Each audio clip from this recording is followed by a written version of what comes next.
Hi everyone, thanks for watching. My name is Cheryl. I'm one of the youth leaders, and I just wanted to take some time to share with you a little bit about my story and what God's been showing me over the past couple of months.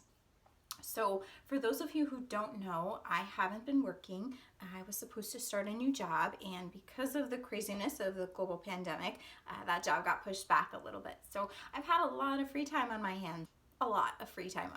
But anyway, God's been showing me to pay attention. So I've been paying attention to two main things. The first thing that I've been paying attention to is, what am I doing with all of this time that's on my hands? A lot of the times, when we talk together, we talk about how time is such an issue, right? We never have enough of it. We have places to be, we have things to do, we have homework, we have work, you name it, we've got it, right? And there's never enough time. Well, here I am with all of this time. Am I using it for Him?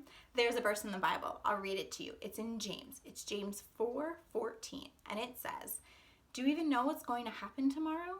What is your life? You are a mist or a vapor that appears for a little while and then vanishes." Thinking about a mist or vapor, I was thinking about when you're outside in the wintertime, right? And you talk or you breathe and you're like, oh, there's my breath. That's so cool. At least I do every time. It's cool every time. But, and then you see it and it's gone, right? That's how long we're here on earth in the scheme of eternity. Thinking about my time here and all of this time that feels like forever, right? It feels like we've been in quarantine for years and it's only been 2 months. Am I using my time, the short amount of time that I have here, for His glory and to grow in my relationship with Him? The second thing I'm paying attention to is, what am I thinking about? I'm talking about my story. Not having a job is not the greatest situation. It's got a whole other host of things that kind of domino down out from, just not having a job. And, a lot of us are in stressful situations, maybe not the same as mine, but, everybody's kind of got their story. Everybody's got their storm right now. What are we thinking about? Are we stressing about, in my case, where my next paycheck is going to come from, or how I'm going to, pay the bills, or, we could be, worried about other things or fearful about other things.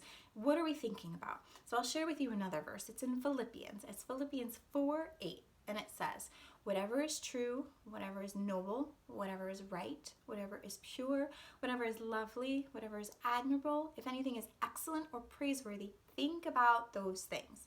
What I've learned for me is I have to make a very conscious, deliberate decision to think about things. Because sometimes my brain just thinks and I don't even realize what I'm thinking about, and you kind of go down this spiral and you don't even know how you ended up where you ended up, and you're not thinking about things that are of God, right? So I have to decide to think about such things, right? To decide to hold on to God's word. In youth, we talk about finding your verse, right? This is the perfect time and perfect example of that, right? When my mind wants to wander to other things that are not of God, I have to find my verse, find my promise, hold on to it, repeat it over and over and over again, stand on that truth and dwell in that promise. If you don't have a verse, that's okay. If you don't know what I'm talking about, that's also okay. Reach out to one of your leaders. We're here to help you, even though we're not getting together. We love you, we miss you, and we're here for you every step of the way. And so I'm going to take all of that and I'm going to challenge you guys. What are you thinking about? Are you thinking about the promises of God and dwelling on the promises of God, or are you focusing your eyes on the situation around you? And what are you doing with your time? I know not everybody has the same amount of time as I do. Like I said, we're all in a different boat here. But where are your priorities, and where's your focus, and what are you doing with your time? So thanks so much for tuning in. It was so great chatting with you. I love you, miss you, hope to see you soon.